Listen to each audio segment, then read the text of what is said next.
The following is a presentation of the ForceCenter podcast feed.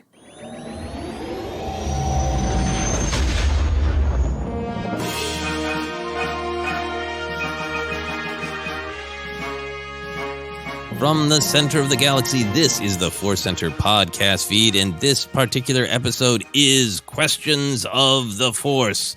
I didn't think of another Q word this week, so we'll just call it Questions of the Force. I know I've said Quiznos before, but I'm hungry, so I'll say Quiznos of the Force. No, it's Questions of the Force. We are excited to take your cues and provide back, hopefully, some thoughtful A's. I'm Joseph Scrimshaw.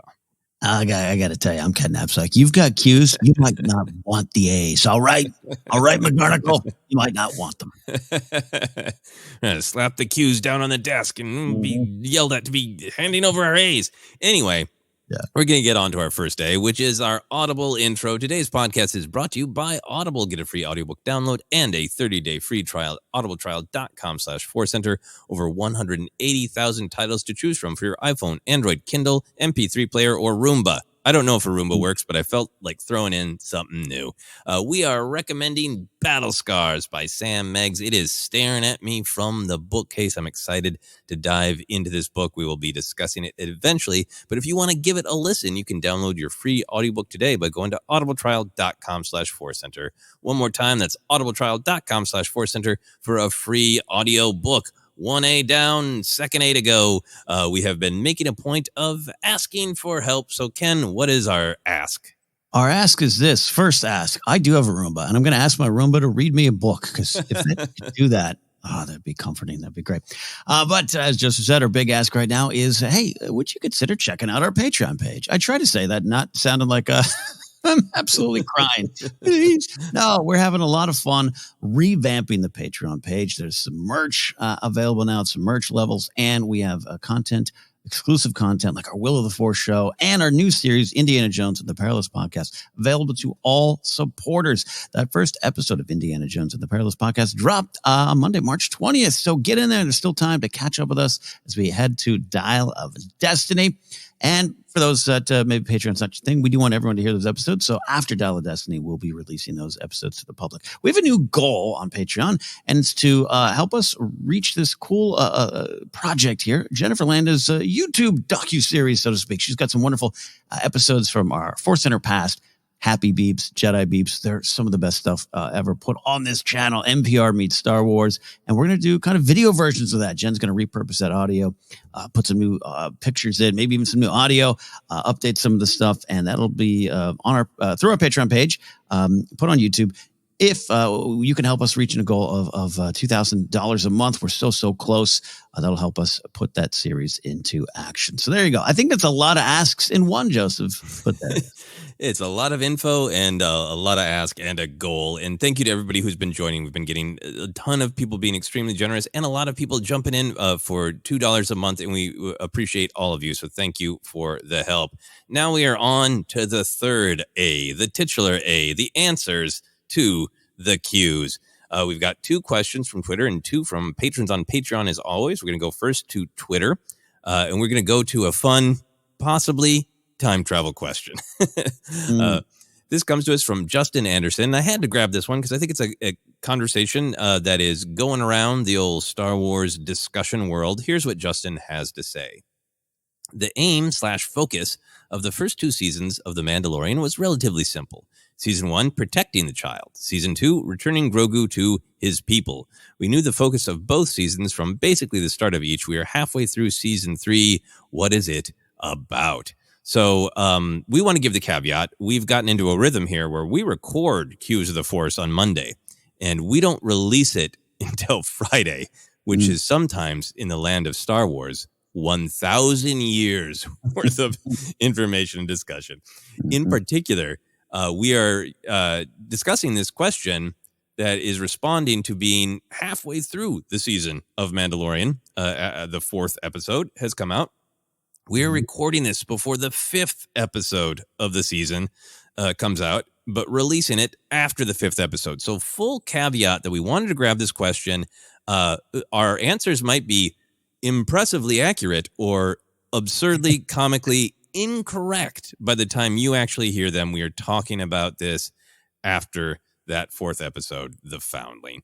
Ken, do you have any thoughts just on the caveat and the time travel nature of this question before we get into the heart of it? Yeah. This is the time travel. You're so right. There's some other time travel coming our way as well in this episode. Yeah, it is what it is in terms of our schedule and recording. I love to do everything live and in the moment. But as we've learned with Star Wars news, that's not always the case. But I think this is a great question from Justin, because it is absolutely one that's been asked. It's been the subject of other episodes of other YouTube Star Wars podcasts and everything. And just, I've had this conversation in real life, because this is podcast. I've had it in real life too. So it's a timely question, no matter when we answer it and publish it. Yeah, because maybe for some people, everything will snap into place after episode 5, and maybe for some people, it's already in focus in episode 4, or maybe episode 5 will be all Boba Fett, and people will feel that's justice. So I want to start here, Ken. I know you have a lot of thoughts, but I want to get started almost on history and terminology before we get into the heart of what we think this season is about. I fully agree with Justin that the focus of the first 2 seasons does become very clear, but I do think that it is that they weren't necessarily as clear halfway through. Season 2, I think, since it was pretty clear on the surface that he's trying to find a Jedi to return Grogu to. He's on the trail of a Jedi. That was the mission that the armor gave him at the end of season 1. So I think, season 2 was pretty straightforward. But even with season 2, there was some conversation halfway through about, okay, well, he's found this person who found this person. He's going to find a Jedi or not, when are we going to get to it? Season 1, though, in particular, I do think that its arc is clear after the fact, but I remember many people being deeply engaged by the first 3 episodes that all dealt quite clearly with what is this lone badass bounty hunter going to choose to do about this child. He rescues him. He takes him, at the end of episode 2, like, is he even going to return him in episode 3? And then episode 3, we get the big decision, chapter 3, the sin, that he rescues the child. And then there was lots of consternation with chapter 4, Sanctuary, chapter 5, the Gunslinger, even chapter 6, the Prisoner, of like, what's this about? Where is he going to take the child? Why doesn't he just turn around and fight the client? We had those discussions.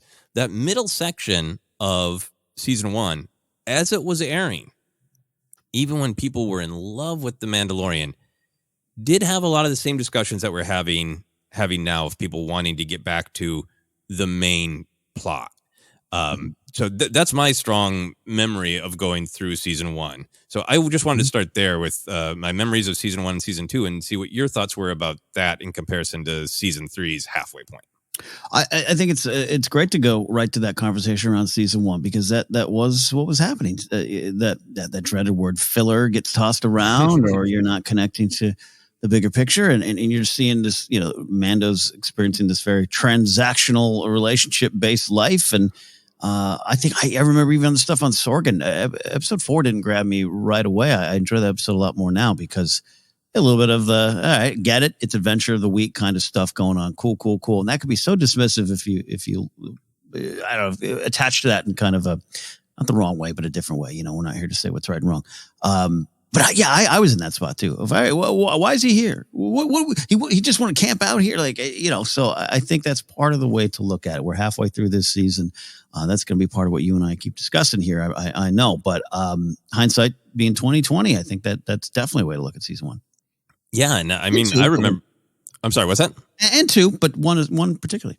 Yeah, one in particular. I remember being not frustrated by chapter 4, but so engaged with the Din Grogu story that I didn't fully engage with the well, this is a big part of it, because his first move is, what if I just find a nice place for the kid to leave, to live, and leave him be. And I think so much of Din's journey throughout the show is starting to form more real substantive relationships outside of the covert, and his first step of making those connections, like lots of things that are clear in retrospect. And I think wanted to look at that because I think that might be true of season 3. Even things that feel like right now, like, well, why did we spend that much time on Coruscant? And why did we dig into the New Republic that much? And how important is the cloning material that was, the actual plot point of that episode?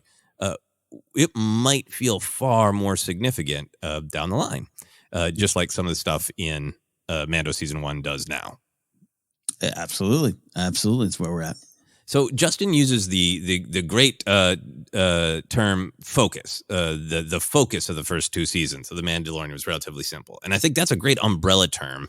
But the other thing I wanted to talk about here, Ken, is I think we're talking about a couple different things. I think that there is the plot of the seasons, the plot of any story as, what is the main character or main characters? What are they actively trying to accomplish?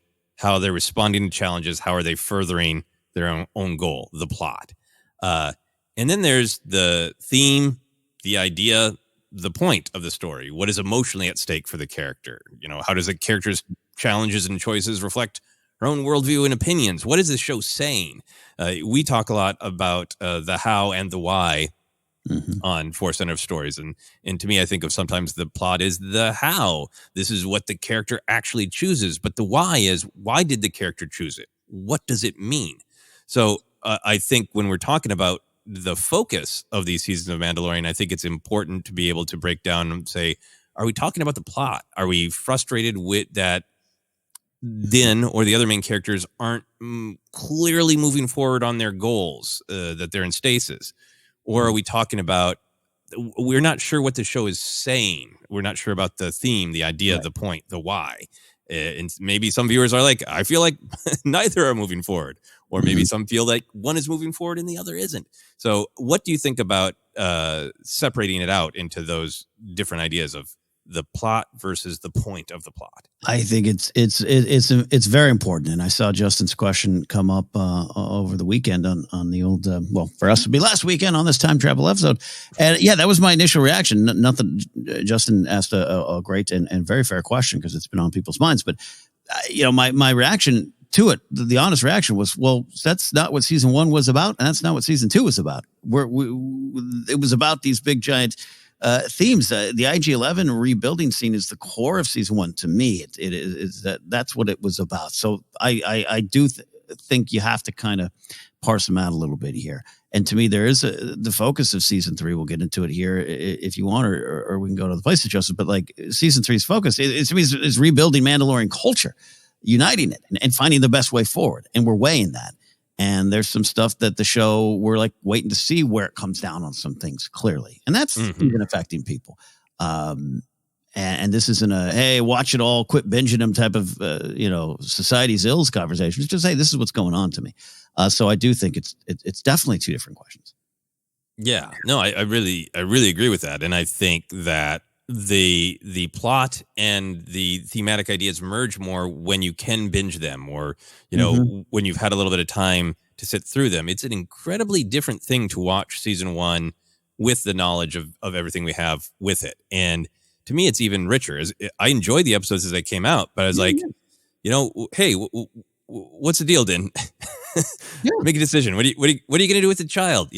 So the plot was clear of the Mandalorian protects the child, but those 3 kind of middle episodes are even more clear about he's deciding who he wants to be. I would say that the theme or the idea of season 1 is, can the Mandalorian adapt from a lone hunter who knows how to get things done through deal making and violence? Can he adapt and change to become a caregiver, a parent? Because he's trying to take care of Grogu the way he knows how. Violence, hide him,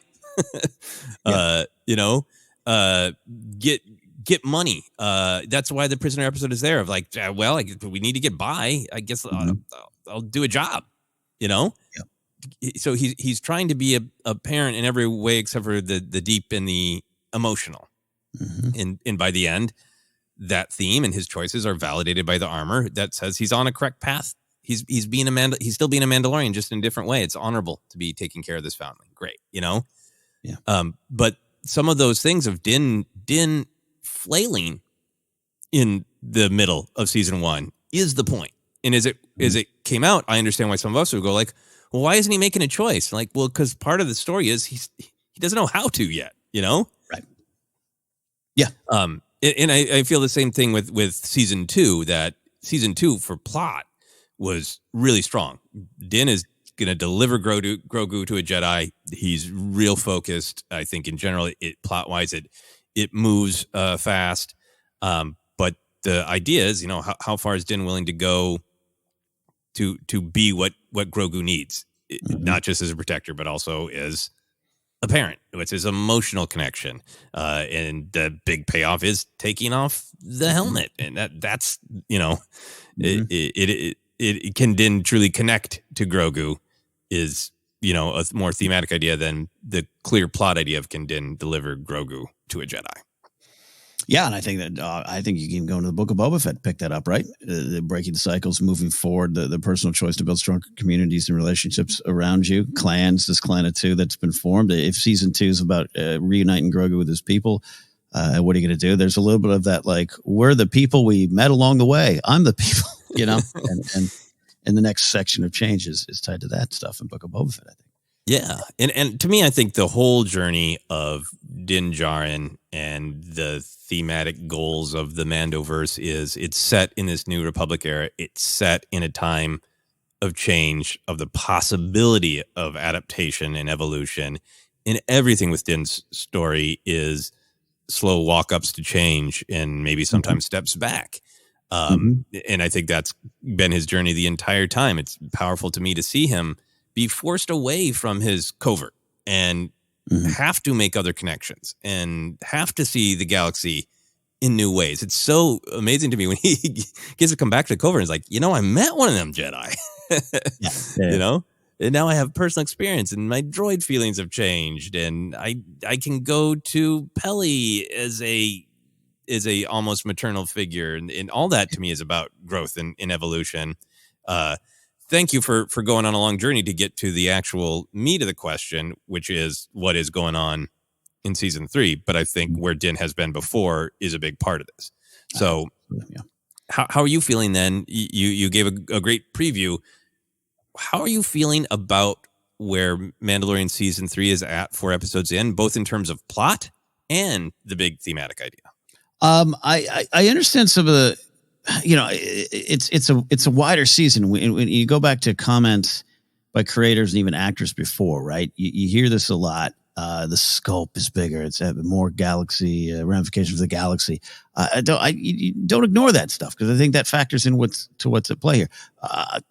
Quick, stupid Game of Thrones example going into season 7. A lot of people are like, the actors were like, it moves at a different pace. Turns out they meant literally. Like they literally were, and we just all had this. Oh, it goes to no. They were kind of setting you up for Gendry runs fast. guess what? I think Filoni and Favreau and a lot of what they're saying. This is about Din has gotten to a point of big change. You talk about stasis. I want to hear more of your thoughts on that for sure. But I even have some reactions of like he's got this weird vibe of I'm home kind of at the cover. Like, look at me. And we kind of, I think, are frustrated. You might be frustrated as a viewer going, Din, this ain't it, babe. You got more to do. and he's kind of like, because I even joked this chapter 4, the last episode we've seen at this point, almost forgot Din was in it. I meant that in a good way. Just like he was doing some great things. He's saving the day, but he's just kind of part of, and Bo-Katan's the one kind of having to, go there. So anyways, all that to say, I really go this idea of it's rebuilding the Mandalorian culture and finding the right way to do it. You do have opposing factors, whether it's just look at his Bo-Katan or the armor, but just what is the way is a big question. And you have this culture that's been torn apart. Bo-Katan keeps talking about that. The biggest loss is we just kept fighting each other. And so that's why we got crushed by the Empire. That's part of the problem here. And I have this view and they have this view. And we've got to find this way. Then in the meantime, you got the New Republic doing the same thing. It's 5 years after fall of the Empire, right? But that's still pretty fresh. And I think that's part of what's going on here. You, me, and a lot of other people thought that 3rd episode's title of the Convert could easily have been applied to the New Republic too, right? Mm-hmm. And some big questions there. So in that is like that's the central. Mandalore's the theme, but what is our relationship to that? What is the characters' relationships to that? We will see. Episode 5 could have been titled "The Snoke," and you and I are looking foolish on a Friday, but I still think even Moff Gideon relates to that. What the center of season 3 is Mandalore itself, and this torn apart, destroyed people, and who have been debating on the show so far of what that even means. Mm-hmm. What does that mean, and how do we all come together and go forward? Because if we don't, maybe we are done for good. That's to me the big focus of it. But I know it steps off to spend time with Pen Pershing and Elia Kane, and that might seem different. I know Mando's made some big choices, and so far this season, he hasn't. His mission that we thought this season was going to be about seemed to end pretty early. I need to go take a bath in the waters, right? Everyone made fun of that. Oh, this season is just about a man taking a bath. He took that bath, and now we're into this wide open territory. And that's what I love about this season. I know some people don't. Yeah. No, I really agree with a ton of what you're saying. I think that Din's journey is this season is more like to be a fully fledged parent, right? He was a protector. Then he was on a mission, and it was to bring Grogu home, and it was hard for him to let him go. Now he's fully accepted. We have chosen one another, and I have gone from protector to parent. I love every one of his monologues of like just explaining. Pretty soon he's going to be explaining sand to Grogu. I love anything he sees. He's trying to teach Grogu how to be a person, how to be a Mandalorian, pushing him forward. So I think Din is in this interesting new territory. Yeah. I also understand that people are responding to the clear choice to widen the focus of the show, The Mandalorian. And I get it if people are like, I like the show being The Mandalorian, where the Mandalorian, Din Djarin, drives things forward. And I think the show is playing fair of like, we're widening our scope. In the most recent episode we saw, season 4, I think Din is in a kind of stasis. He's like, I did it. I'm back with the cult. My friend Bo-Katan that I have all this respect for is here, and this is going to be great for her. This is going to be great for my child. This is great. To me, it's the calm before the storm. He thinks everything is great.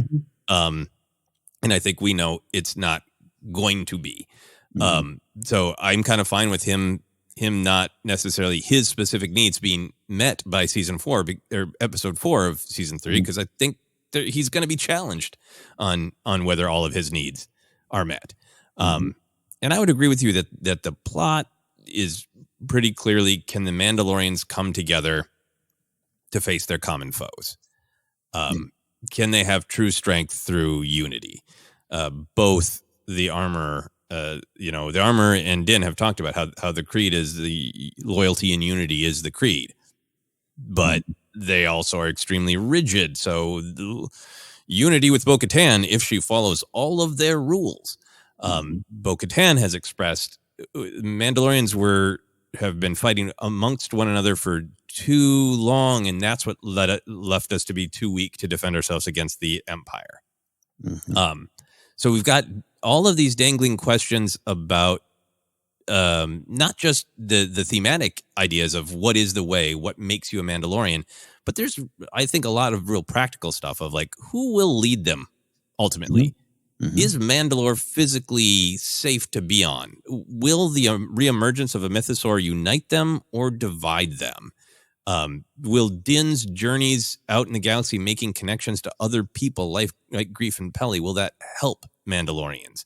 Will Grogu truly be welcomed as one of their own? And with the bombing of Bo-Katan's home, they are really keeping that threat alive of the Mandalorians aren't out of the woods, and to me, it is setting up this idea of there's a possibility of going through the trauma again, whether it's Moff Gideon or Thrawn or someone we've never met before who comes to put their boot down on the Mandalorians. Will they be united enough to fight back? Yeah. That's what it's feeling like to me in terms of the actual plot, the question of the season. Yeah, I mean, they're not even safe on Dinosaur Attack River. They're riverfront property there. Yeah. Well, yeah. And there's statements on, we can get in the cult of it all, of course, but. Yeah, absolutely. And to me, like, I do think that the show has been, like I said, throughout all of its seasons, kind of dealing with change. And this season seems extremely explicit to me in, even if you feel like, I wish Din had a stronger want, or his want wasn't resolved in the second episode, or if Din's not the main character, then who is? Is it Bo-Katan? Like, I get all those things, and I understand it. Sure. But I even understand criticizing it up to a point, because I think it is a kind of a different style of storytelling. It is, falling a little bit more of the Clone Wars vibe, where you jump around, or Bad Batch, where like, yep, these are our slate of main characters, but every once in a while we're going to veer over to this perspective. So from a plot perspective, I get if people don't like that, it doesn't draw them in as much. But I think thematically, the idea of change is really, really clear, right? Greef is trying to change Navarro City. The pirates are literally coming in there and going, I know you want to call this a school, but we won't allow you to change that. We are going to cling to the old ways.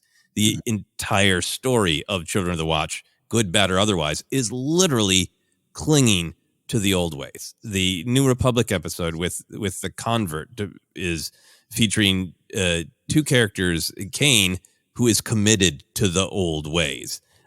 Then we're spending all sorts of time with Pershing, who is trying to change and falls back into convincing himself that it's okay to do things the old way. His science at all costs, no matter what. Everything has been very, very clear, I think, if you break it down, that it's a time where the galaxy could change. Who's going to do it? Who isn't? And what's going to be the fallout if they're not willing to change?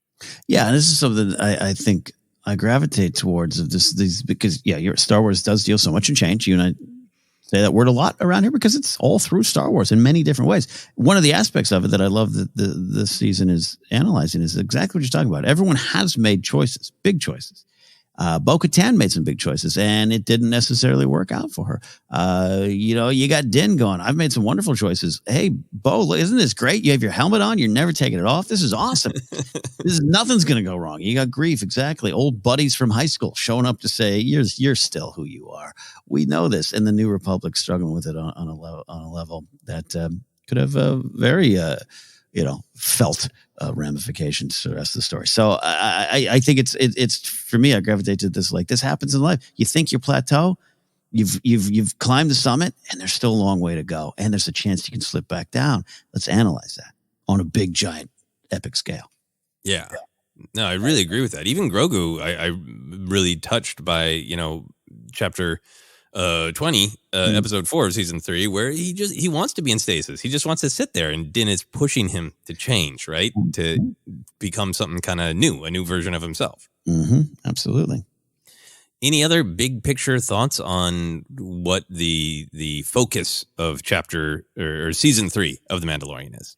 No, that's kind of it. And I think, I mean, kind of it, there's a lot there, but even just, hey, how to rebuild Mandalore and unite it and go forward that's the story of Mandalore. It's a big Star Wars story. It's a big, Dave Filoni interest, right? And Favreau emerged from that, from pre-Vizsla back in the day.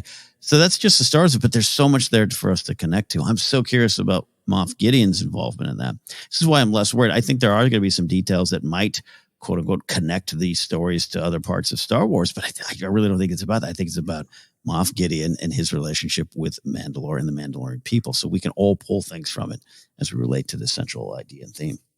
Yeah. And who knows? This is definitely one of those time travel things where, hey, maybe I'll be proven wrong by the time this episode is released. I'm continuing to be really interested in Moff Gideon as the sort of big bad of this season of Mandalorian, the Mandalorian, because he means so much to the Mandalorians. He has a perspective that is similar to the Mandalorians of might makes right, and it is personal.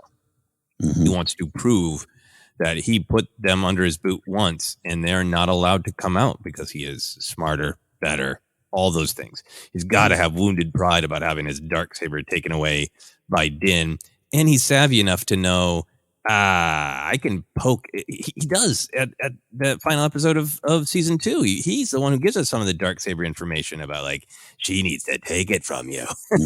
You know, so imagine Moff Gideon coming sweeping into Dinosaur River, not only guns blazing but also emotional manipulation blazing. Yeah. You know, saying, look at I gave you all these years to rebuild and you're still shattered. You're still so weak. All that armor and you can't come together to defeat me, you know? Yeah. That's an emotional perspective too. And a great way to talk about Mandalorian's relationship is their strength, like Satine argued, in ability to defend themselves. Or is their strength only defined by going out and attacking? Right? Do they have to conquer? It's one thing to defend themselves from Moff Gideon. Do they have to avenge themselves upon him? You know, this gets into these ideas of what is a Mandalorian. When Grogu looks up, I'm obsessed with this. Din needs Grogu to see a Mandalorian as salvation, not death. Right. And that is running through everything as well. What is a Mandalorian? And are they about violence or are they about being saviors? Yeah, death or salvation is a big. You said that on the last Mandalorian report we recorded prior to this week's episode, and that's one of my favorite things. Just death or salvation. Yep. What you gonna be? When the kid looks up, like, oh, I'm saved, or oh boy. And we have a question about kids in Mandalorians coming up in our second half. Any other thoughts on this one before we move on? No, Justin, I really appreciate the question, and hopefully, I don't know if we answered it or not, but I just really want to talk about this. And Joseph, I love hearing your insights on it here. This has been going on for the last week or so. It gets personal fast, where it's not just of like, hey, I don't know, season 3 Mando isn't my favorite. That's obviously a very fair assessment if that's your journey to it. It's also not done, and I think we preach, hey, keep going. I've had this conversation a few times now on and off air, but it's like I'm rewatching Rebels season 3. I'm 2 episodes in. If I stopped there, Ezra's going bad. You know, like, what are they doing to Ezra? They've turned this kid bad.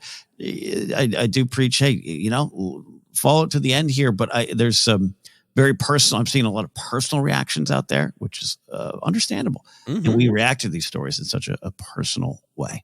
So not here to take anyone's interactions away. I know you aren't as well, but it's a big Star Wars talking point right now. What's going on in Mando season 3? Yeah, absolutely. And I think my final statement would be to say I do think the movement of the plot of season 3 is different from a lot of the kind of storytelling that you will see. So if you aren't engaging with that or frustrated by it, totally, to me, understandable. I think what you and I are both a little obsessed with is there's so much more than just the forward movement of the plot. There's the meaning behind every character's choices, every character's ideas, what they're clinging to, what they're trying to move past. There's so many other there's so much that is going on that I think it is worth having the patience to see where the plot goes. 100%. One final. You get a final rebuttal. If I get a rebuttal, no, add on. I don't know this. You know what? I even lost my train of thoughts. You know, Joseph, I'm out. No, yeah. Well, it wasn't going to be profound. I lost it. Well, if you think of it later, we could stop in the middle of another question.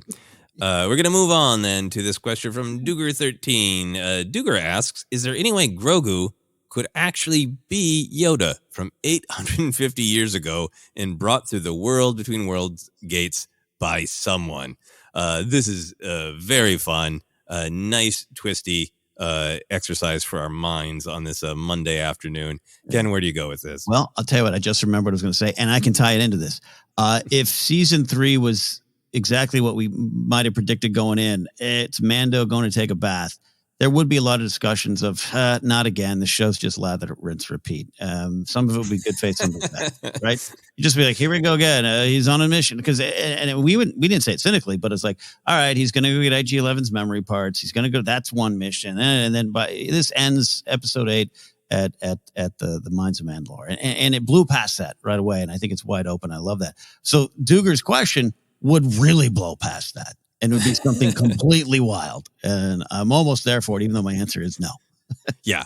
I mean, no, to go back to the is he just taking a bath the entire season? Yes. If he needs to get the memory chip, now he needs to get, some dowsing rods, whatever it is he needs, some special soap. I know you said lather, rinse, repeat in terms of metaphorically. Maybe he needs to take 2 baths, literally.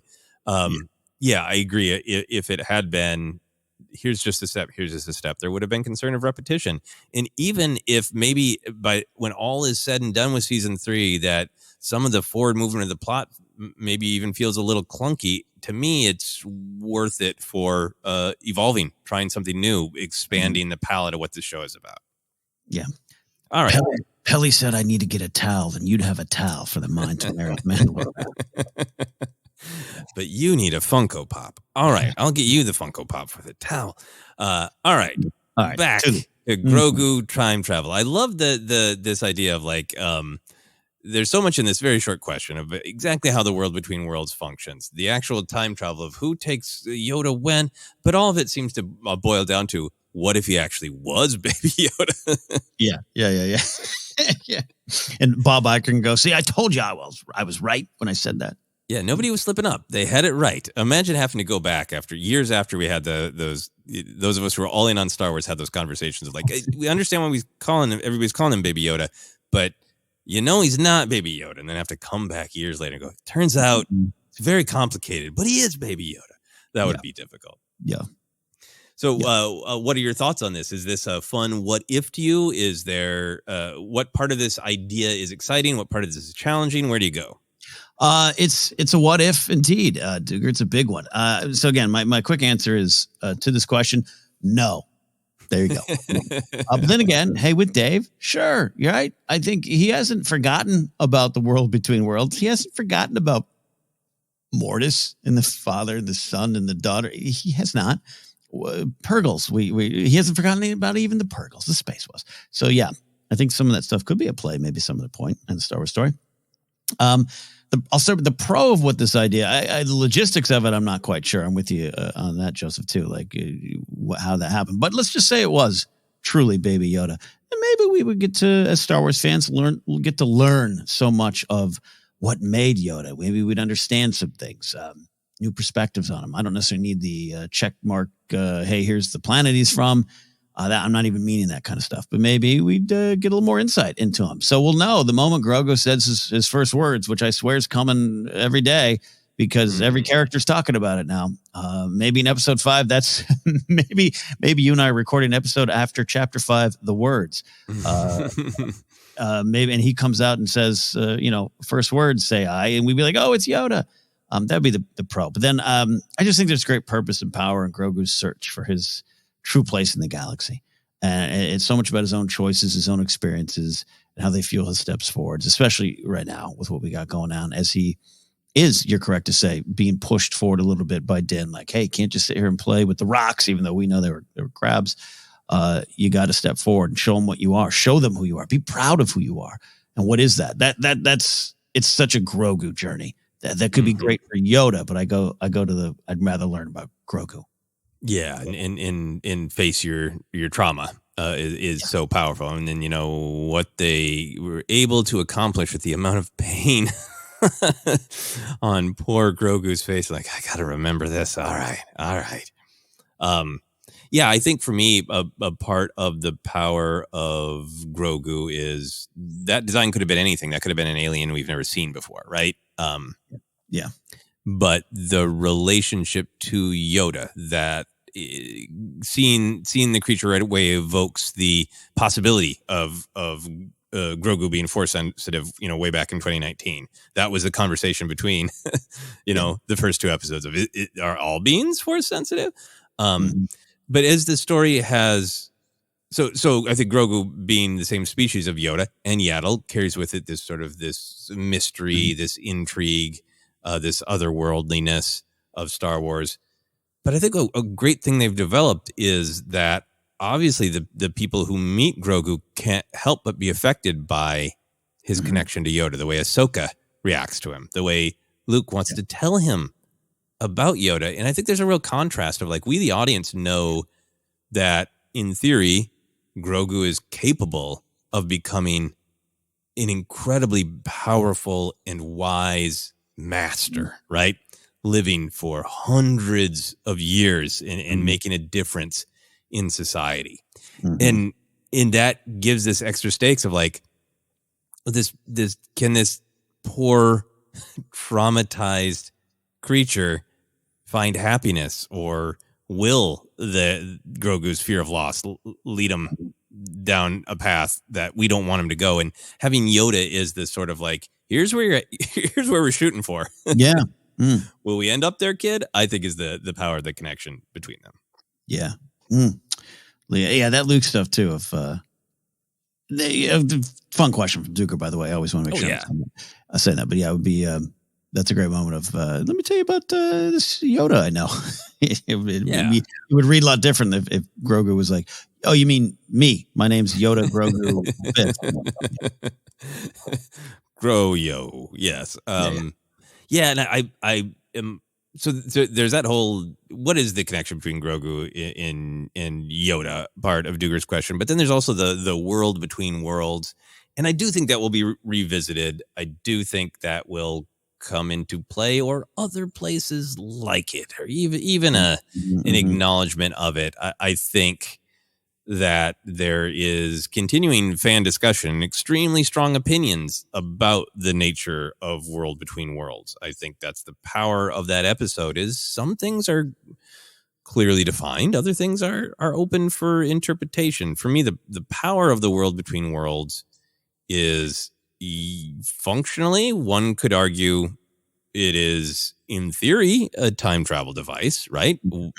Could Ezra have made the choice to not pull Ahsoka away, but instead step into that world, step onto that planet and block Vader's blade? Then, like, maybe that's Ezra literally traveling back in his own time, and you could kind of look at it as a time travel device, you know? Yeah. The way it's used in the morality of it, to me, is that's always what happened to Ahsoka. It's not changing anything. It's always what happened. Whereas the possibility of saving, quote unquote, saving Kanan is this test of the responsibility of power, and this test of love, of respect that Ahsoka tells Ezra, Kanan chose to help where he is most needed. This is what he wanted. You'd be doing this for yourself, not for Kanan. And so I feel like everything that's going on with the World Between Worlds is much more about those ideas of, if anything is possible through the Force, at some point, nature or ancient Force wielders opened these portals to other times, other places that maybe even respond to the person walking through them. And our hero's role is to wrestle with the responsibility of that power. And Palpatine's role is, cool. Yeah. I can make everything the way I can control, not just space, but time too. I can rewrite everything as unnaturally as I want. And so to me, it becomes really, it's about responsibility of power. Yeah, and that's why I just love that World Between Worlds episode for a lot of things you talk about. It's trippy stuff that I got it. Most of them I don't really go for it. Not just Star Wars, but anything. Sometimes I don't like multiverses. I love Back to the Future, but even I get confused with what happens. So I just like straightforward stuff sometimes. I love that episode because of all the lessons you're teaching. That Kanan moment is really the core of it there. So the power of the World Between Worlds. Yeah. I also get the vibe, this is just total headcanon, I get the vibe that the World Between Worlds has not been visited in a long time. That maybe Yoda knows it's there. Yeah. Maybe, I guess that's the question. Maybe Yoda visited it when he was a kid and whoops, fell through and had some adventures. There you go. But I got the vibe that, Jedi haven't, engaged with that in a long time. Let's say, same with Mortis, right? It's not like Jocasta was like, let me pull down the pamphlet of Mortis. True. Yes. Yeah. And, maybe even that is a part of the reason that the Mortis gods, because the Mortis gods talk about sealing themselves off in this other realm of reality because they had become too powerful. So maybe they did cook up the world between worlds. I'm like, whoops. Okay. All right. We're starting to mess things up. Yeah. Yeah. I like that a lot, actually. Final thought on this question is, if Grogu actually was a time-traveling baby Yoda, it's very confusing, and it would explain Yoda's speech patterns. That he's time traveling as he speaks. Yeah. No, that's the little brain jumble. Yep. Yeah, I can get behind that. Yep. Exactly. Well, that's a very fun question, and a great reason to talk about Grogu, Yoda, and the world between worlds. Any final thoughts before we take a quick break? No. I'm going to rewatch that episode soon, and maybe I'll have more understandings of where Yoda slipped and fell into it. Yeah. Whoops. Now I'm just picturing the great gif of Yoda repeatedly falling off of Luke's legs. Luke, yeah. And with that image, we are going to take a quick break, and we'll be back in just a moment with 2 more cues.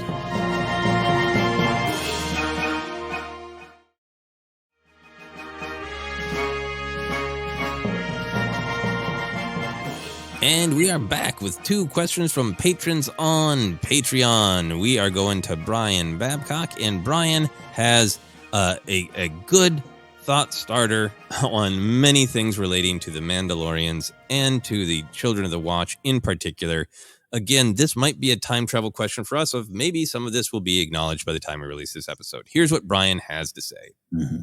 Hello, Joseph and Ken. As I write this, we're a few days past Season 3, Episode 4 of The Mandalorian. I debated waiting until the season was done before asking this in case the show answers it during the season, so it might be answered by the time you read this question, but what the heck? After watching that episode of Mando titled The Foundling, I started down a rabbit hole of questions to myself.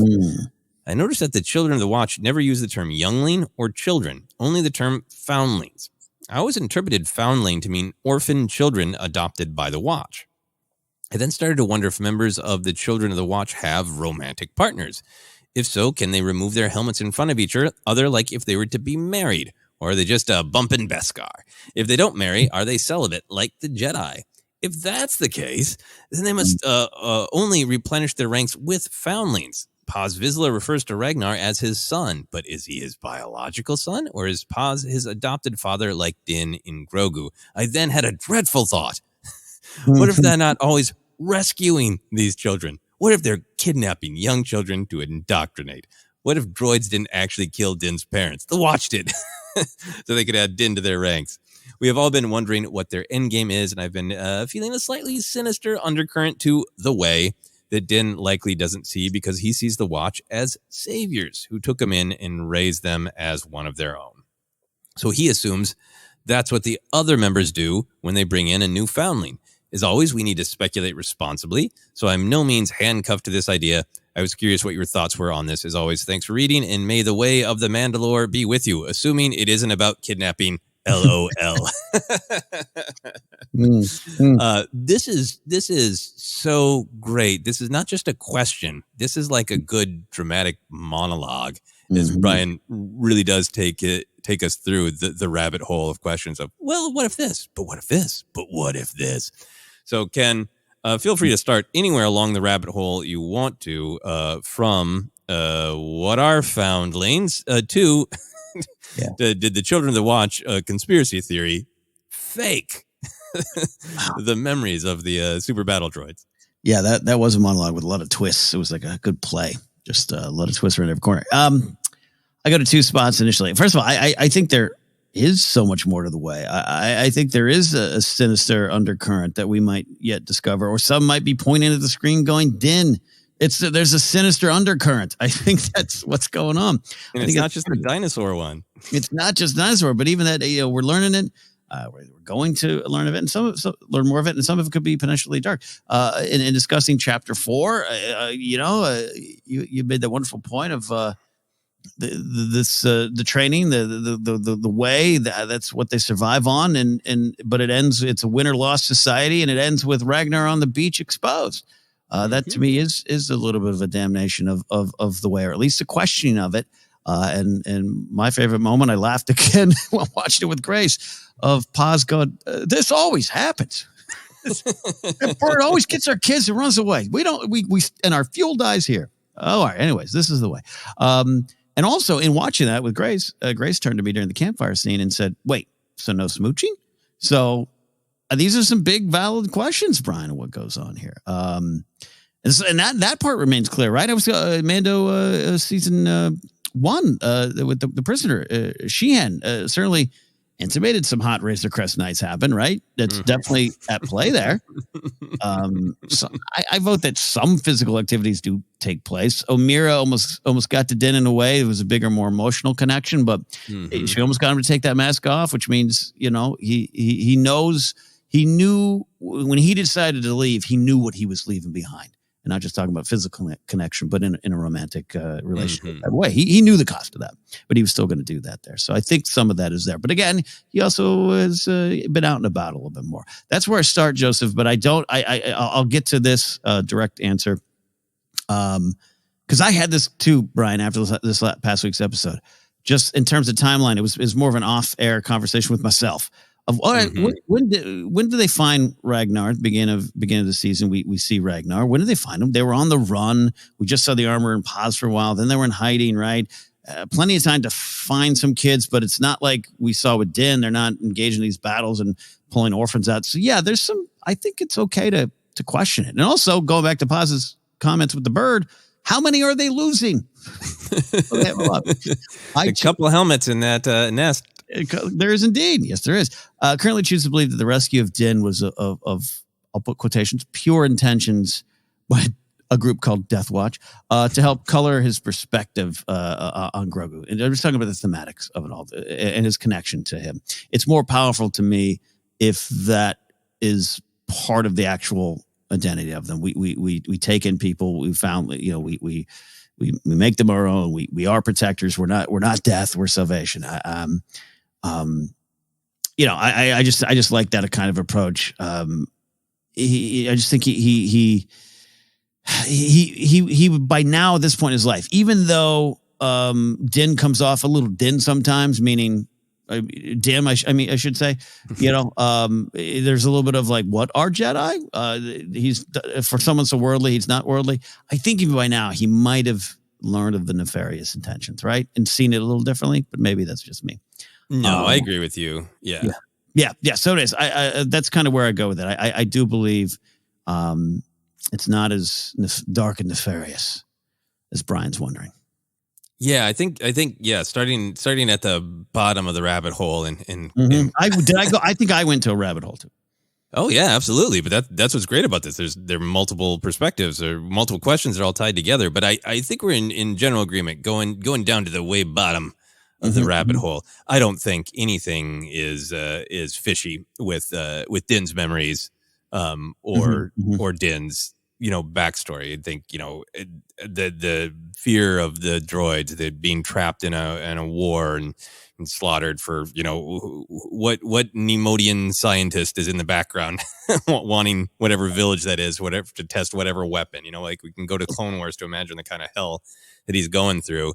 And I just think it's so important to Din's story that that's the Death Watch. Watch their Clone Wars episodes. Fairly unambiguously do some really, really awful, violent things. We don't know the full connection between Death Watch and Children of the Watch yet, but going on the assumption that they're connected, I think it's just so important to Din's perspective that that's what he experienced. He experienced total loss. He did see that door open and he saw death in the form of that droid. And then what saved him was a Mandalorian. And so he can't bear when Grogu looks up and sees him for him to see anything but a savior. Everything that Din has said, and he said more lately about his personal valuing of the creed. He to me, he's clearly taught and he follows the way and he tries to understand the way. But the part of it that matters to him is all about protecting and staying together. In the earliest episodes, he really wants to make sure the Foundlings get their fair share of the Beskar, right? He in the Book of Boba Fett episode where the armor is telling him important history from her perspective. He's really focused on how the creed is about, loyalty and unity. He tells Bo-Katan in this season that, but the creed is what keeps Mandalorians safe. I think he's so focused on what it is to be a Mandalorian is all these things, but they're all in the service of protecting the young and the community and the family. And I think he's so committed to his belief of that he's got blinders on about everything else. Mm-hmm. And I think he's set up really well for that to be challenged.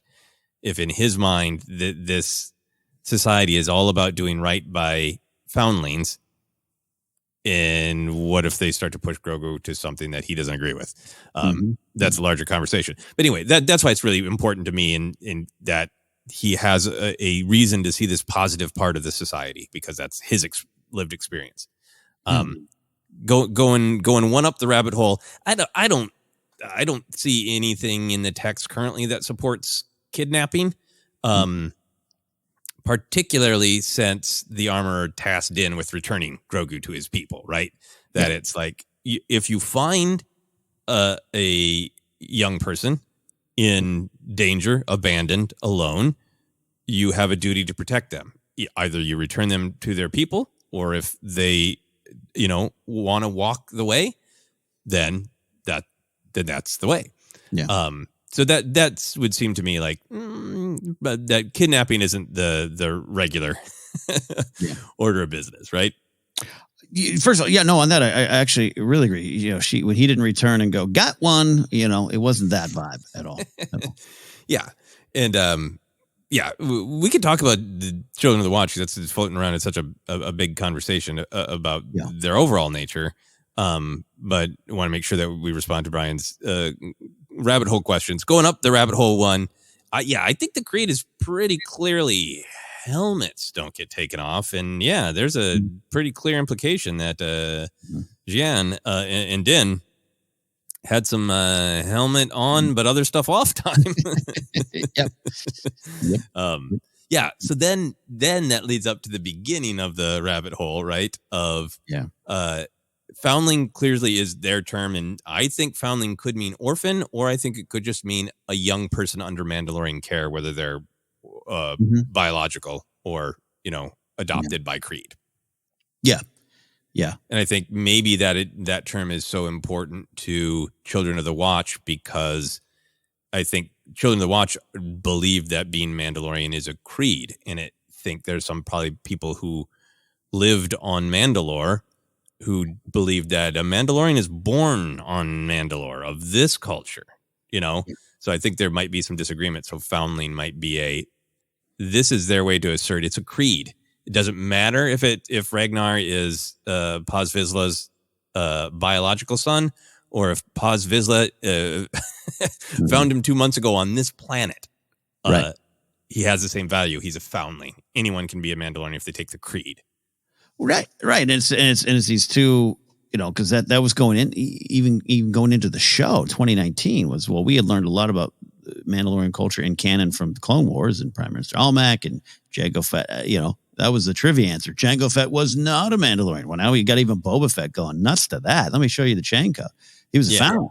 And so it is a philosophical debate. And I think, going back to even deeper, I may be slipping back down the rabbit hole, Joseph. Hold on. Feel free. But you said something great there about, why I view there's some, what I'm saying is pure intentions. And I know maybe the Children Watch don't have completely pure intentions up and down, but they believe in this creed. It's what keeps them surviving. And Din's got this positive view of it because of how he experienced it. It's very Star Wars-y to me to be at one point him going, hey, what you have that is meant to be a strength is actually hurting us.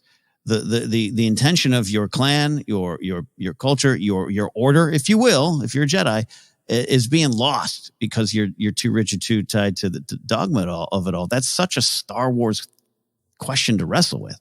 Mm-hmm. To have Din experience that would be so personal. Be like, hey, you saved me, and now you're not doing what's best for the next generation, which is so clearly important to us. Let's talk about it. Might be the way, or maybe he doesn't. I don't know. But and I've Ragnar. Who knows when he was found is a great question, because I saw some folks tossing out, well, he's clearly been speaking for a while. Why is the helmet just being put on him at the beginning of this season?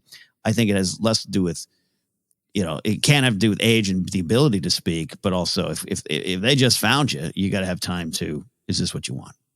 I think there's also like you are passing a level in order to take the creed. Well, I think it's I didn't take that as like, oh, the child said data, right? Slap the helmet on, right? It's old enough to speak, old enough to choose. Exactly. You can get into a question of are they presented with enough information about the rest of the galaxy to be making a fair choice is I think a separate conversation. I mean, for me, the Ragnar thing is fun. I think that's fun Star Wars speculation of where'd Ragnar come from. Mm-hmm.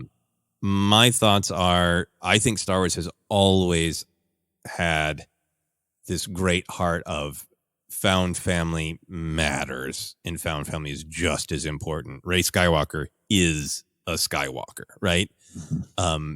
In my opinion, and I feel strongly about that, and I feel strongly that we should speak with sensitivity about that, because there are a lot of people who are alive and thriving today because of found family.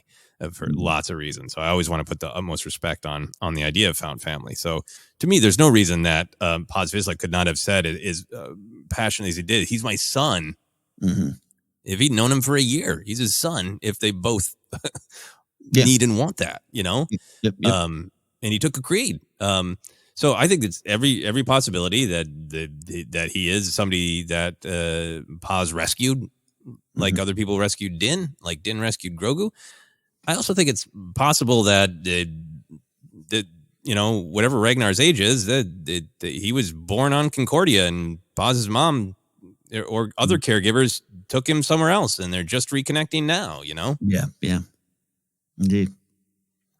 There's something went on, because I don't think all those people in all that armor are just like people that like the armor and Paz. Like I made a joke on social media this week, because a promo picture on Disney Plus kind of looked like they were inviting you to an adult party. To me, I don't think all those people, like we had a lot of armor left over. Yeah. We found a bunch of people and they took the creed. I think they were actively going through and finding other coverts and building back up, right? So to me, even Ragnar could have been with some other shattered piece of the Children of the Watch who'd been hiding out on an entirely different planet for years. Yeah. No, we got enough time. I know time and timeline's been a big question about Mando, but we got a lot of time for them to rebuild in a way. Yeah. So do you have any just fun speculation about Ragnar? Where'd he come from? I think he was part of a family that was eaten by angry dinosaur bird, and he was saved once, and now he's been saved twice, and he's kind of gonna maybe go to college elsewhere. He doesn't want to live on Dinosaur Island. This is not the way to live on Dinosaur River. No. So Brian also brings up the creepy undercurrents of the Children of the Watch, and I'm putting it to you, Ken, of whether we want to extend the question there, whether we want to get into that. Maybe we'll have got into it on our Mandalorian report. It's been a big talking point this week of what is the show saying about Children of the Watch? Are they a cult, as Din says, or as Bo-Katan says? Where is the information about that? Like, all that stuff is swirling. Do you want to get into it, or do you want to put a pin in that for later? I think almost both, because I think we might learn some more. But I just know at the time of our recording, it's been a hot button issue, like I said. And I don't mean that in a bunch of hot takes out there. Like, people have been affected by what they think is the show saying, the Children Watch are great. And I just don't think that's what's being said. I just don't think it's what's in the show so far this season. I think there's some things to say, hey, maybe this could be good, or maybe this is good, maybe that isn't. And even then, that might not be something you want to relate to in real life. So I not to ping pong back to you, but I'm happy to discuss it a little bit here. I just think more information will absolutely come out. Yeah, I think we're still in the middle of the story. And my take is that we are seeing the Children of the Watch for a lot of the Mandoverse through the eyes of Din, who is a true believer in, and we talked about, has this perspective of this is what a Mandalorian truly is. It's somebody who helps their own people survive and I don't want to say thrive when they live in a sewer in a dinosaur river, but I think that's Din's hope. But I think all along the way there has been concrete things in the text that show a morality, a rigidity, a dysfunction that, in my opinion, disagrees with Star Wars morality. And Yes. I think it's also difficult because it's just getting into discussing, are the children that watch good or bad? Show hasn't told us yet. Agree that show hasn't made a definitive statement yet. But also it's showing us things that are asking us questions about our own morality. And I think we're all going to be dancing very close to saying, like, hey, the children of the watch did this bad thing. And somebody might say to you, I don't think that's bad. And real quick, we're not talking about Star Wars anymore. We're talking about questions of actual morality and what different individuals think is moral. So I think it has to be handled, with some amount of sensitivity and awareness that you will very quickly not be talking about Star Wars. Yeah, absolutely. That's what I said up top of having to make sure you slow down and take other perspectives in too. That doesn't even mean that I'm acknowledging all their perspectives are ones that I agree with, but just like there's a lot that spirals out pretty fast from this conversation I've seen. Yeah. And to me, I think what is interesting about them is this thing that Din clings to, this absolute devotion. The highest creed, as the armor says in chapter 20, is to save a foundling. There's a part of me that feels like we're seeing kind of the best of what the children of the watch can be on display because we're going to see some not great stuff. Yeah. So I'm gonna get through this quickly, because I think there are things in the text that are, to me, not great that have been raised with the children of the watch, and it's been spread out over 2.5 seasons with the Book of Boba Fett, so maybe everybody doesn't concentrate on it, and maybe you disagree. But here we go. Here are some things that I think the children of the watch should be questioned on. Din was raised within a silo of knowledge. We have seen in a concrete way that he does not know the full history of his own people. He only knows the perspective of the children of the watch. He didn't even know that there were Mandalorians who took their helmets off. The Jedi are an important part of Mandalorian history. He did not know about them. So while the children of the watch seem to say, like, you can choose to take the creed, how can foundlings question the way if not allowed knowledge of other ways? That's a big warning sign for me. Of if you're telling children you are giving them choice, you can't also entirely limit their knowledge so they don't know what else they could possibly choose. Yeah, because even the armor says this past episode, right? Like, you can leave anytime you want. If you choose, might not be able to check out. But. Right. Yeah. The Hotel Mandalorian. I like that. I like that very much. Second point, the armor we know does not engage with Satine or Bo-Katan's attempts to evolve Mandalorian society to work together. Satine specifically, concretely makes the argument that we don't always have to be at war with one another. We aren't just our armor. We are strong without that, and trying to be peaceful, trying to be strong, having the strength to say we're not getting involved in your Clone War. We, in fact, are going to lead the systems that are saying this war is pointless. We're not doing it. That's a kind of strength. The armor doesn't teach that, doesn't engage that, never even explained that perspective to Din. She blames them, the Kree's house, for the fall of Mandalore based on a prophecy saying they were weak. They caused the curse prophesied in the creed. So that's a moral thing for me, again, to be like, we're not engaging with any different points of view. It's not like we've analyzed it and discussed it as a society and rejected it. She's just saying they're wrong. Attempting to be unified in that way, attempting pacifism, wrong, period. Not going to tell the younglings about it. Yeah, we are our armor. Yep. And then the constant helmet wearing to me is it's an arbitrary rule, right? That breaks connection. Great. It's their culture. It's their choice. That's their true face. That's great. But what we've seen in The Mandalorian is Grogu requested connection. He reached out to see Din's face. Din gave his child what his child needed by taking off his helmet. Was it bad that Din chose to make that connection? Right. I mean, what do you think? Do you? That was the question? I thought it was rhetorical. No, absolutely not. I think that's the drive of so much going on here. And this is why, again, I think he has hit this point of, I did this thing, and now I'm back home, and home ain't going to feel so right. Even if that mask goes on Grogu, everyone wants to see the cute little Grogu mask. What that might actually mean. Will he go back to those moments? I just even on a practical level, like, we ain't done seeing Pedro's face. I know, Lateef Crowder and Brendan Wayne do so much to make that character come alive, but we're not done seeing those Pedro eyes, and I think that will come into play and factor in. Yeah.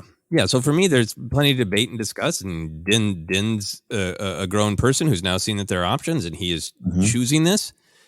But then he also had this moment where he had true connection. And to me, the Star Wars morality is connection, the organic. Those things are important. And I don't think he's wrestling with that. Like, it was wrong for me to give this connection to my child. And he's not wrestling with the morality of that for himself yet. And I think Bo-Katan at a campfire eating alone is that's a picture of it being wrestled with overall too. Of this doesn't feel right. Yeah, this is honor to be left alone to eat. Yeah, to me, it feels like it is building towards a lack of connection. Star Wars usually has some strong opinions about very rigid authoritarians, right? The Jedi work when they have their rules, but they question their rules. They get into trouble when they get too rigid and refuse to question their rules, right?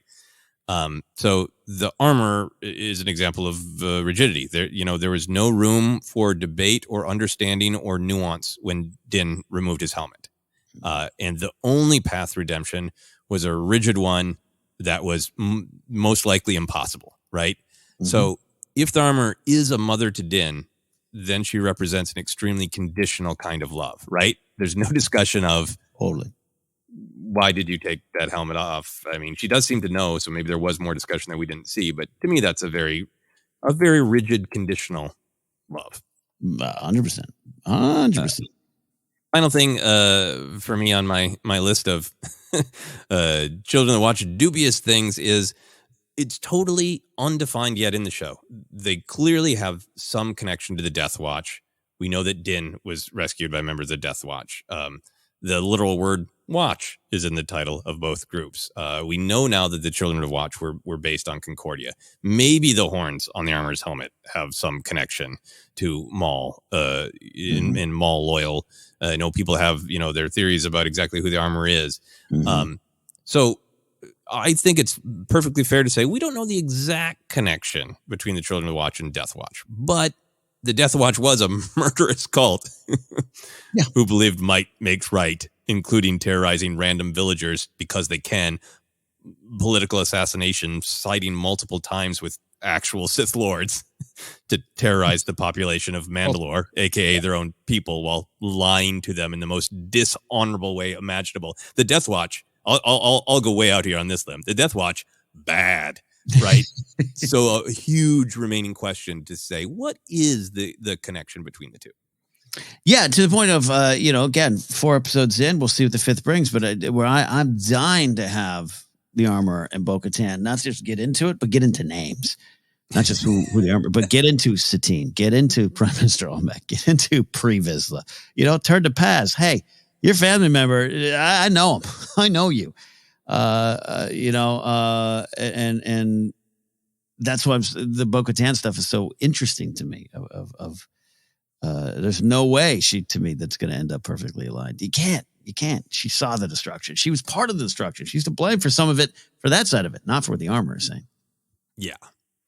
So I really agree with that. And I really want just yes, there are direct connections to relatives, right? Right. And it is unclear. To me, it seems like the Children of Watch have gone back to an even older and more rigid set of rules than even Death Watch did. Death Watch more seemed like we're going to follow the ones we want, and the rest of the time we're going to party, do whatever the hell we want, Yeah, but both are really tied to I know this is real world bumper sticker stuff, but Death Watch, Children Watch really like some good old fashioned traditional values that worked for us, so we're going to keep them. We're going to hold on to them, and there's a lot of that undercurrent going on with them. Yep, and you seems like unless we haven't learned that part of the creed, the part where the Foundlings are allowed to raise their hand and question the way, we haven't heard about that yet. Maybe it's there. So anyway, maybe the next episode of The Mandalorian will be dealing with these things, and we have foolishly pre-recorded this discussion. But I just kept being affected by the fact that all these discussions are going on, and I just wanted to go back to the text and go, what is in the text? What have we seen? What have we heard? What do we know that raises these morality questions? Yeah, no, I absolutely love what you've done. This is a valuable list. I think there's been great conversations you leading around here of, the armor and Peli would be the conversation I think we all would be, lucky to see. Peli wants to move forward. Peli's always about the next step of the journey, some kind of change. She might be, she might swindle a Rodian every now and then, but she is very much the mother pushing Din forward. Armor's always been the one pulling him back, sometimes quite literally pulling him back. So I think that's all there. And final thing for me on some of this, we don't know the end of this journey, but there's always that thing you and I've discussed before too. Just because Kylo Ren says something to Rey doesn't mean the movie's saying he's right. And I do think that's some stuff at play here with even the armor, Paz Vizsla, Children of the Watch. Not done. Yeah, not done yet. And it could be that they are a cult from Bo-Katan's perspective and Bo-Katan's lived experience, and it could be that they have a lot of beliefs that one could look at and go, that's a solid belief. And then they have a whole other set of beliefs that are like, nah, that's harmful. And we don't know yet. Yeah. All right, let's go on to something we do know, which is our final question from Justin Jacobson. Justin says, Bright Sins, Ken and Joseph, I recently came across trailers for a movie called Cocaine Bear and realized that the same situation of a wild... What's that? Heard of it, yeah. Heard of it, yeah. And realized that the same situation of a wild animal ingesting a large amount of mind-altering substance could very easily happen after the fall of the Empire. The Pike Syndicate was trying to smuggle spice through and into new territories and fighting with the locals, as they did in Book of Boba Fett. What sort of weird and whimsical wildlife from the galaxy far, far away would you like to see under the influence? Spice Bantha could be a Tusken riff on Cheech and Chong, but Spice Porgs would be an Alfred Hitchcock movie. I'd love to hear your ideas on this. Scob the Empire, and thanks for all you do. This question is a great example that we try to get to questions quickly, but we generally take them as they come on Patreon. And, Cocaine Bear has already been out and about is a movie.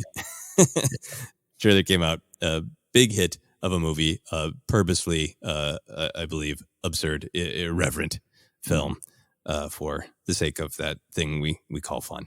Ken, where do you go with this?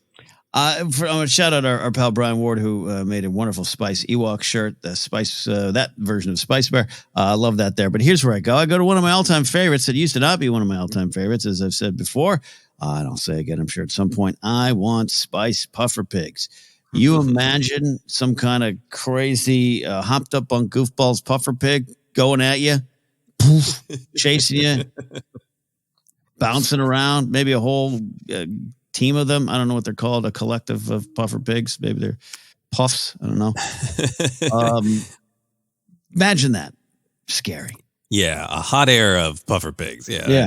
Yeah, just, a bunch of them just bouncing at you. Oh, yeah, terrifying with their little spiky bits. Yeah, and their eyes just kind of all like, just all kind of going out of their mind. Yeah. Amazing. Yeah, I was going to mention Spice Bear by Brian Ward, the great image of an Ewok, and that was one that got spread everywhere without credit to Brian Ward, so full credit. I had a few friends of mine text me, hey, have you seen this picture? I'm like, no, have you seen it? I know who made it. Exactly. So you know what? I cannot do any better than Spice Bear. It is to me perfection. Yeah. So I was thinking about some of the other substances we're aware of in Star Wars. When Andor was going to get Pizos and Revnog, I think you and I were initially like, he's getting Doritos. It turns out Pizos is a substance, if you will. Yeah. So I would like to see a movie called Pizos Monkey Lizards. Just a horde of lightning fast quacking monkey lizards on a stimulant. Just cackling as they go. Oh, That's perfect.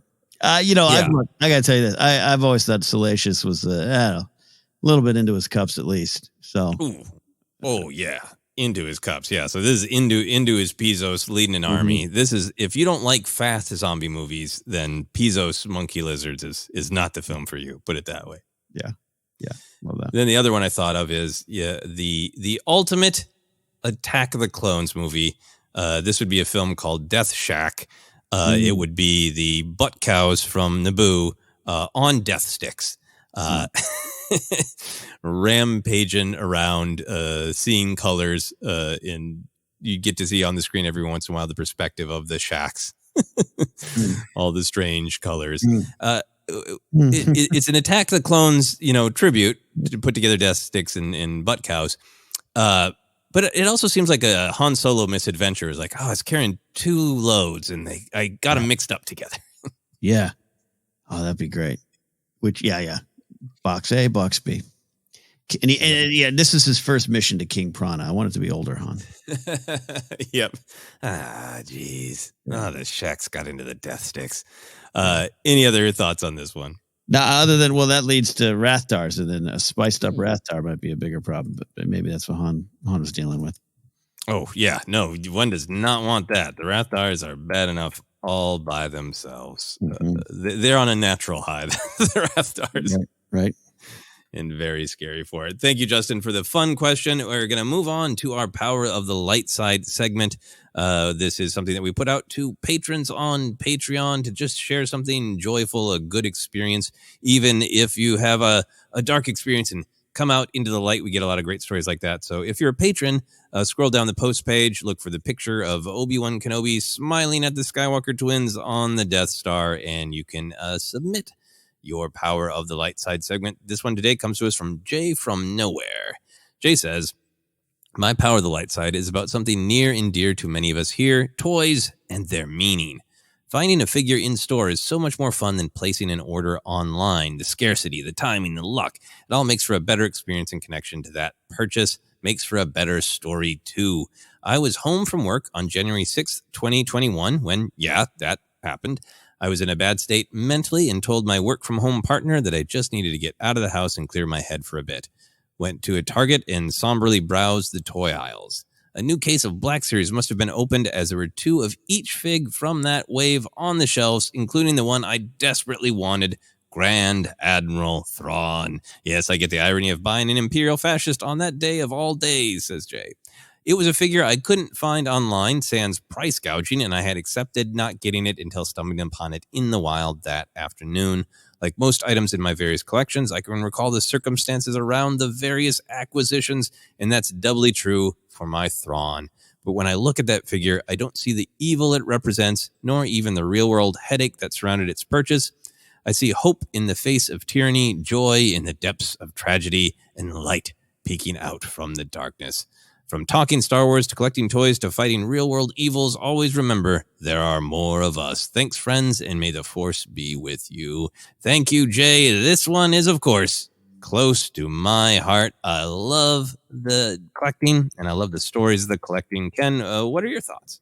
Yeah, I love Jay's tale here. On a day of heartache, you get this token of joy, this symbol of your own personal happiness, and that's where a lot of things start. A lot of change starts within you. So I think it's a small feat. I get it, and yeah, we've talked about Thrawn here, and Thrawn does some things I question, but he also has a strong connection to his people and does a lot for that. So there's a lot of things to pull out of Thrawn if you want, and clearly Jay from Nowhere is maybe Jay from the Chiss Ascendancy here, and I feel the connection. And it is truly just the joy. Yeah, I don't collect as much as I used to, of course, but I check every time because you just don't know what you're going to find. Yeah, I'm so excited. I have to run some errands, and I haven't been to a Target in a while. I'm so excited. There's been so many new things released, and I haven't been out and about, so I kind of don't know what the state of the toy aisle is, and I can't wait to go out. And I agree with Jay that I get a little bit more from the experience of finding them out in the world. But what I've really done, and it sometimes gets to the point of absurdity, is, you know, if there's a figure that I'm really afraid is going to be super hard to find and become expensive on eBay and Amazon, like I pre-order more than I used to, but I let them pile up in boxes in my home, and I wait for a moment that I'll remember, so that I have that memory associated with figures. So some of my figures I looked at, I was like, yep, I opened that when I finished that script, or I opened that when I sent that film off to submit to a film festival. Mm-hmm. And I like going through that ritual to really give even more personal meaning to these wonderful toys and our connections to Star Wars. Love that. Love it. All right, Ken, where can people find us? Hey, folks, if you want to find us, we're on Twitter at ForceCenter Pod. We're on Instagram and Facebook. Our Facebook page is ForceCenter Podcast. Hive Social, too, if you're out there as well on that. I'm not as active on that, but we're there. And also, don't forget, we are on YouTube. You can subscribe over there, hit the notification bells. At the time of this recording, again, we keep saying that, was done earlier. The fine folks at Star Wars Explained, that's Alex Damon and Molly Damon, did a shout out to us, and we had an influx of new subscribers. So, hey, welcome to the Force Center family. We are also on Acast, iHeartRadio, Apple Podcasts, and more. Just search. You'll find us. We actually had a YouTube comment last week of someone saying, hey, love your stuff. Are you ever going to review Mando seasons 1 and 2? And I realized they only listen to us on YouTube. Yes, all that stuff is there. Go into our archives. Coming up on 1,400 episodes there. Merch available at tpublic.com/user/ForceCenter, and patreon.com/ForceCenter is where you can support us directly and get access to Indiana Jones and the Perilous Podcast. You can follow me at Ken Napzok, or go to my website, kennapzok.com. But pretty soon I'll see some of you in London. Joseph, where can they find and follow you? Yeah, you can find me online, all the social media, Twitter, Instagram, Mastodon, TikTok, at Joseph Scrimshaw. And you can go to my YouTube page, search for Joseph Scrimshaw, to check out some comedy films, some short films, some of my not unboxing videos where I celebrate my love of Star Wars and other action figures. But for now, for myself, for Ken, for Ragnar, I really hope he escapes all the dinosaurs. This has been Cues of the